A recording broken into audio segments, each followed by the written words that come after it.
On कर दिया मैंने सारा ना। Hello students, good morning. Corona महामारी के चलते हुए Saraswati Vidya Vihar senior secondary school के द्वारा एग्रीकल्चर की क्लासेस चलाई जा रही हैं। आज एग्रीकल्चर की पहली क्लास है। इस क्लास में अपन ट्वेल्थ एग्रीकल्चर के सिलेबस के बारे में चर्चा करेंगे।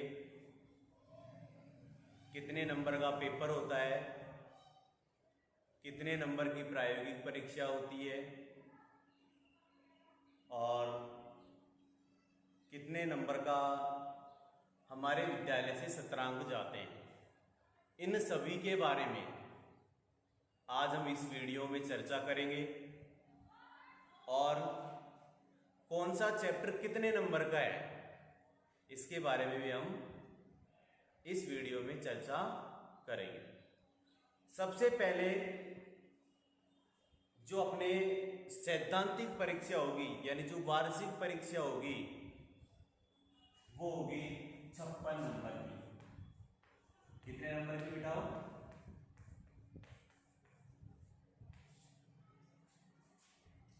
56 नंबर का पेपर होगा। कितने नंबर का? 56 अंक का पेपर होगा।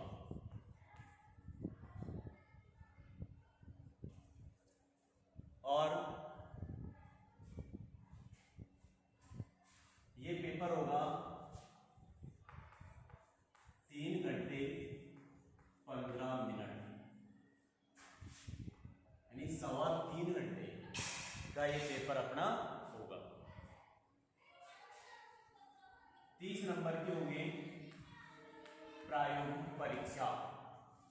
30 नंबर की क्या होगी? प्रायोगिक परीक्षा। 30 अंक के ये होंगे। और 14 अंक आपके सत्रांक के जाएंगे।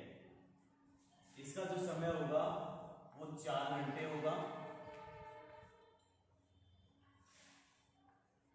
सत्रांक जाएंगे आपके 14 अंक, यानी टोटल मिला के 100 नंबर का। कितने का? 100।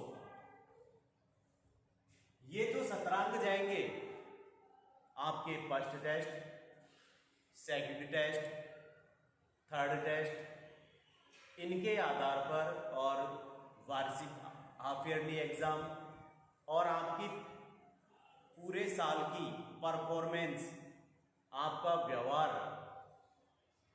इन 14 नंबर के अंदर काउंट होगा। यानी आपका व्यवहार कैसा है, उस चीज को देख के ये अंक आपके जाएंगे। अब आप चर्चा करेंगे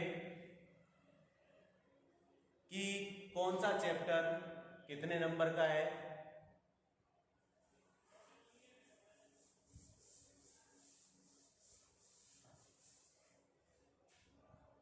एक तरफ लिख लो अध्याय का नाम और दूसरी तरफ लिख लो अंक भार, यानी एक चैप्टर कितने नंबर का है।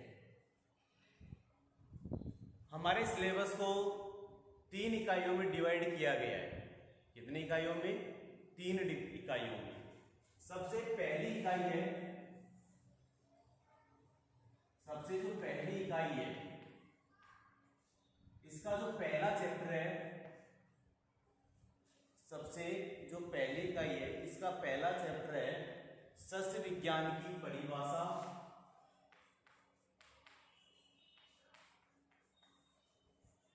सस्य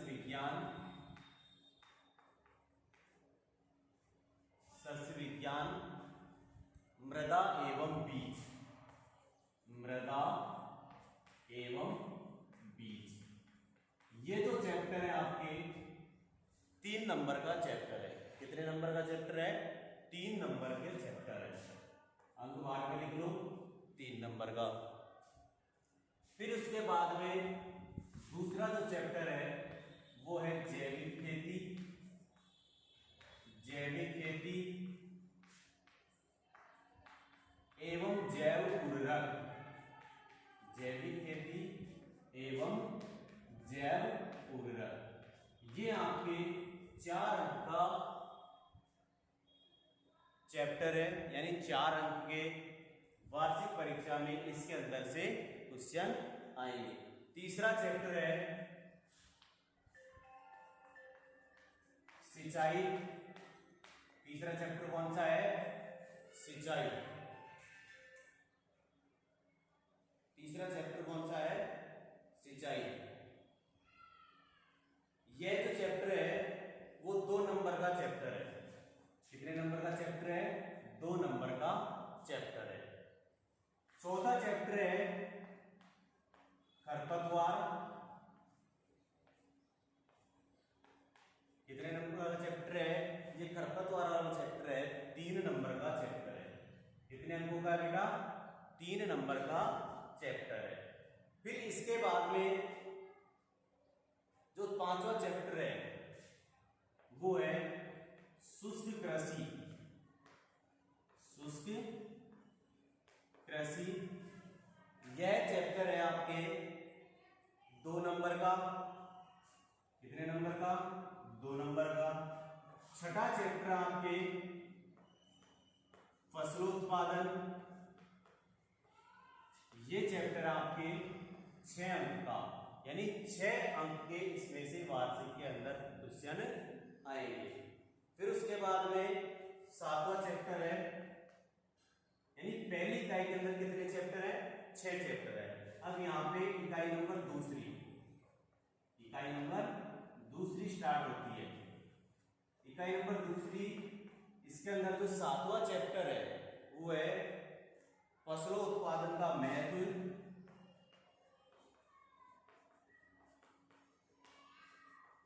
फसलों उत्पादन की स्थिति और फसलों उत्पादन का महत्व, ये जो चैप्टर है आपके 3 नंबर का चैप्टर है। कितने नंबर का चैप्टर है? 3 नंबर का चैप्टर है। फिर उसके बाद में आपके ऊपर लिख देना और साथ के साथ उतारते जाओ बेटा इसको आपको आपकी पहली कॉपी, जो आप पेन कॉपी बना रहे हो उसके पहले पेज में इसको उतारना है।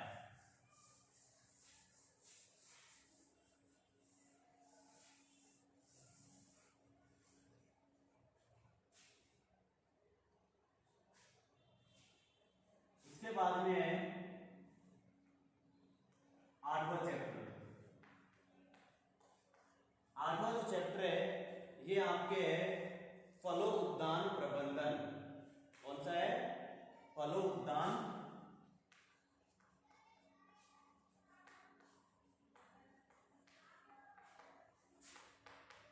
प्रबंधन, ये आपके 3 नंबर का चैप्टर है।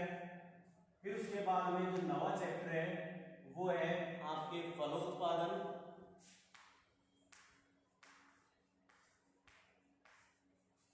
फलोत्पादन है जो आपके 6 नंबर का चैप्टर है। कितने नंबर का? 6 नंबर का। फिर उसके बाद में आपके 10वां चैप्टर है फल परिरक्षण। फल परिरक्षण, ये जो चैप्टर है आपके 5 अंक का चैप्टर है। इसके बाद में इकाई नंबर 3, इकाई नंबर 3, यानी जो तीसरी इकाई है इसमें 11 यानी 11वां जो चैप्टर है वो क्या नाम से? पशुपालन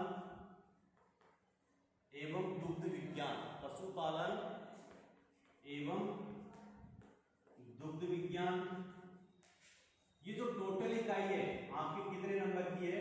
18 नंबर की इकाई है। जो 4-5 चैप्टर है आपके 18 नंबर के हैं। 12वां चैप्टर है कि क्या नाम से? नस्लें। 13वां चैप्टर है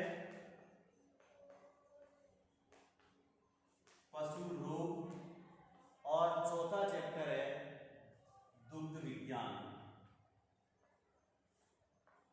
दुग्ध विज्ञान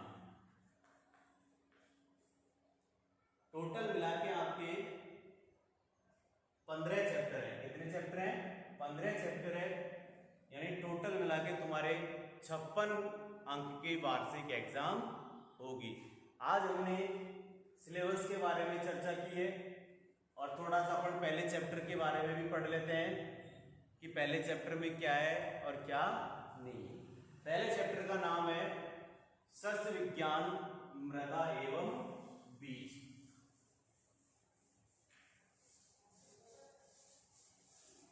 साथ के साथ इसको काटते जाओ बेटा। पहला चैप्टर है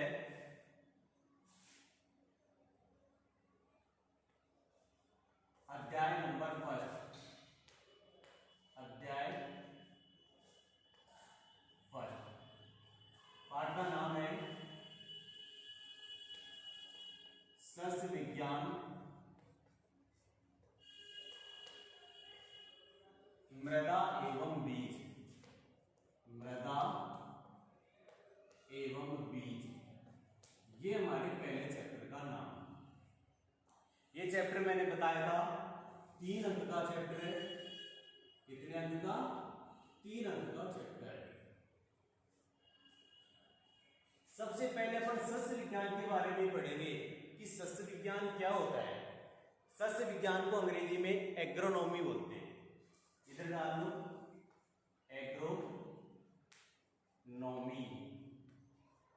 ब्रैकेट में लिख दो सस्य विज्ञान। सस्य विज्ञान मैंने 11वीं वाली क्लास में भी बताया था आपको, जिस वर्ड के पीछे नॉमी या लॉजी आता है वो सारे वर्ड कौन सी भाषा के होते हैं? ग्रीक भाषा के होते हैं। नॉमी आ रहा है तो कौन सी भाषा का शब्द हो गया? सबसे पहले लिखेंगे कि एग्रोनॉमी। एग्रोनॉमी ग्रीक भाषा का शब्द है। ग्रीक भाषा का शब्द है। लिख दिया? चलो, एग्रोनॉमी कौन सी भाषा का शब्द है? ग्रीक भाषा का शब्द है। अब इसकी डेफिनेशन पढ़ेंगे। एग्रोनॉमी 2 शब्दों से मिलकर बना होता है। एग्रोनॉमी 2 शब्दों से मिलकर बना होता है। कौन कौन सो से? एक तो होता है एग्रो प्लस नॉम्स। एग्रो का मतलब तो क्या होता है? मृदा, और नॉम्स का मतलब होता है प्रबंध करना। क्या होता है? प्रबंध करना। एग्रो का मतलब तो क्या हो गया? मृदा, और नॉर्म्स का मतलब क्या हो गया बेटाओ? प्रबंध करना। अब इसकी डेफिनेशन पढ़ेंगे। डेफिनेशन क्या पढ़ेगी? विज्ञान की वह शाखा जिसमें मृदा एवं फसल उत्पादन के सिद्धांतों एवं क्रियाओं का अध्ययन किया जाता है, उसे ही क्या कहते हैं? एग्रोनॉमी कहते हैं। लिख लो, विज्ञान की वह शाखा, विज्ञान की वह शाखा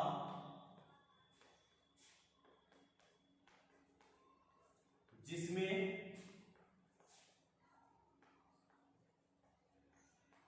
फसल उत्पादन एवं मृदा प्रबंधन, फसल उत्पादन एवं मृदा प्रबंधन के सिद्धांतों एवं क्रियाओं के सिद्धांतों एवं क्रियाओं का अध्ययन किया जाता है, अध्ययन किया जाता है, उसे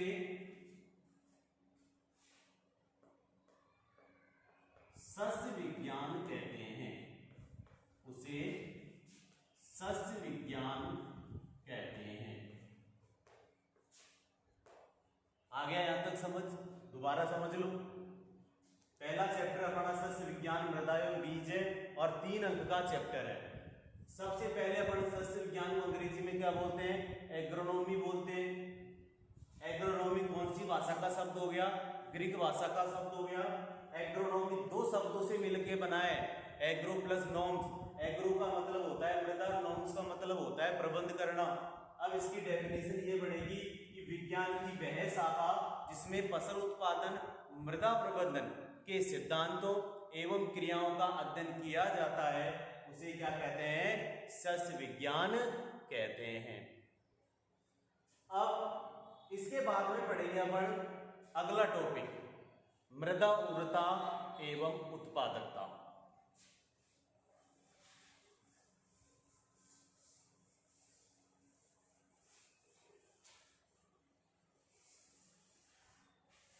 soil fertility and soil productivity, नाम टॉपिक का नाम डाल दो, मृदा उर्वरता एवं उत्पादकता। मृदा उर्वरता एवं मृदा उत्पादकता, मृदा उत्पादकता। ये लो जी पहला क्या नाम से आपके अगला टॉपिक हो गया मृदा उर्वरता एवं मृदा उत्पादकता। सबसे पहले इसके बारे में पढ़ेंगे, मृदा उर्वरता के बारे में। किसके बारे में बेटा? मृदा उर्वरता के बारे में। नीचे हेडिंग डाल दो, मृदा उर्वरता। अब जो मृदा उर्वरता होती है, इसमें 3 शक्तियों का योग होता है। कितनी शक्तियों का? 3 शक्तियों का योग होता है, भौतिक प्लस रासायनिक प्लस जैविक। इन 3 शक्तियों के योग से क्या बनती है? मृदा उर्वरता बढ़ती है। डेफिनेशन क्या बन जाएगी? मृदा की भौतिक, रासायनिक व जैविक शक्ति के योग को ही क्या कहते हैं? मृदा उर्वरता कहते हैं। नीचे लिख लो, मृदा की भौतिक, रासायनिक व जैविक शक्ति के योग को, व जैविक शक्ति के योग को, शक्ति के योग को मृदा उर्वरता कहते हैं।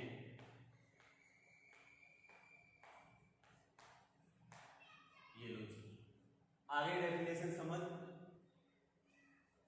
3 शक्तियों का योग होता है, भौतिक, रासायनिक और जैविक। कितनी शक्तियों का योग? 3 शक्तियों का योग। मृदा की भौतिक, रासायनिक व जैविक शक्ति के योग को ही क्या कहते हैं? मृदा उर्वरता कहते हैं। अब पढ़ेंगे मृदा उर्वरता को प्रभावित करने वाले कारक। मृदा उर्वरता को प्रभावित करने वाले कारक, प्रभावित करने वाले कारक।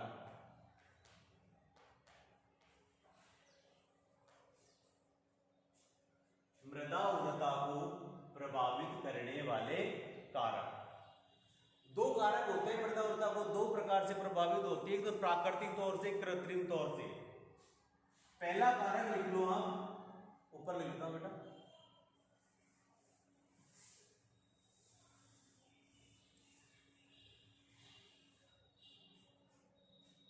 मृदा उर्वरता को, यहां डालो, मृदा उर्वरता को प्रभावित करने वाले कारक, प्रभावित करने वाले कारक। प्राकृतिक कारक और कृत्रिम कारक। कारक और दूसरा होगा कृत्रिम कारक। कृत्रिम कारक, दो कारकों के द्वारा हमारी मृदा की उर्वरा शक्ति क्या होती है, प्रभावित होती है। नाम से पता चल रहा है प्राकृतिक यानी प्रकृति के द्वारा, यानी जो भी प्रकृति के द्वारा इफेक्ट पड़ेगा किस पे, मृदा की उर्वरता पे, वो कारक तो क्या कहलाएंगे, प्राकृतिक कारक कहलाएंगे। और कृत्रिम यानी आर्टिफिशियल यानी हमारे द्वारा, इंसान के द्वारा जो मृदा की उर्वरता को नुकसान पहुंचाया जाएगा वो कारक क्या कहलाते हैं, कृत्रिम कारक कहलाते हैं। सबसे पहले पढ़ेंगे अपन प्राकृतिक कारक का पहला पॉइंट। प्राकृतिक कारक का पहला पॉइंट है पैतृक पदार्थ। कौन सा है, पैतृक पदार्थ। मैं तो ये कहूंगा कि जैसे माता पिता वैसी संतान, यानी जैसे हमारे माता पिता के गुण होंगे ना वैसे ही हम में होंगे। पैतृक का मतलब होता है पूर्वज, यानी कहने का मतलब जिस मृदा का जो मेटेरियल है, जिस मेटेरियल से उसका निर्माण हो रहा है, यदि वो ऑलरेडी खराब है तो उससे निर्माण होने वाली मृदा भी क्या होगी, अरे खराब ही तो होगी, ये थोड़ी अच्छी हो जाएगी। यानी कहने का मतलब यही है कि पैतृक पदार्थ वाला पॉइंट भी किसको प्रभावित करता है, मृदा की उर्वरा शक्ति को प्रभावित करता है। देखो इसके बारे में, मृदा की उर्वरता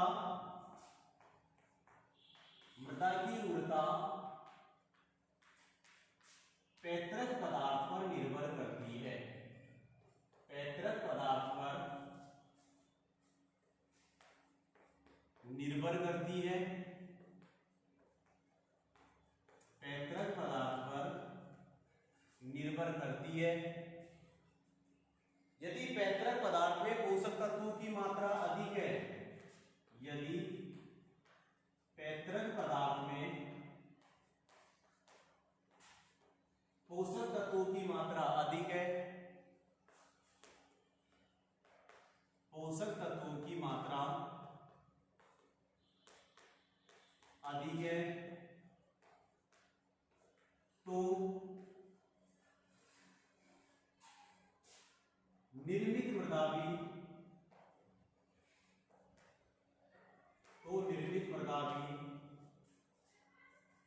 उर्वरता वाली होगी, उर्वरता वाली होगी।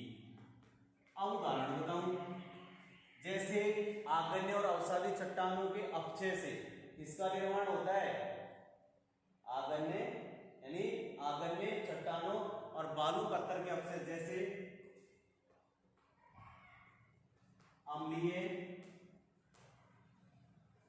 आगन्य चट्टाने, अम्लीय आगन्य चट्टाने, ऊपर लिखता हूं बेटा, अम्लीय आगन्य चट्टाने व बालू पत्थर के अपक्षय से, बालू पत्थर के अपक्षय से बलुई मृदा का निर्माण होता है। बलुई मृदा का निर्माण होता है।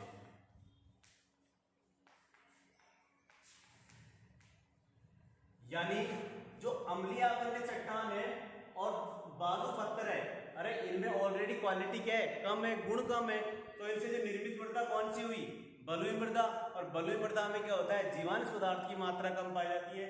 यानी जब बालू पत्थर में और अम्लीय आगन्य चट्टाने हैं तो उनमें जीवांश पदार्थ की मात्रा नहीं पाई जा रही, तो उससे जो निर्मित मृदा है बलुई मृदा, उसमें कहाँ पाई जाएगी, यानी उसमें नहीं पाई जाती। कहने का मतलब इस बलुई मृदा के जो माता पिता हैं वो ऑलरेडी क्या है, खराब है, उनमें ऐसे गुण नहीं है ताकि उससे निर्मित मृदा है वो क्या है, अच्छी बन सके या हो सके। इसलिए पैतृक पदार्थ वाला पॉइंट मृदा की उर्वरा शक्ति को क्या करता है, प्रभावित करता है। आज की वीडियो में बेटा इतना पढ़ेंगे, इनको साथ के साथ उतारते जाना। धन्यवाद।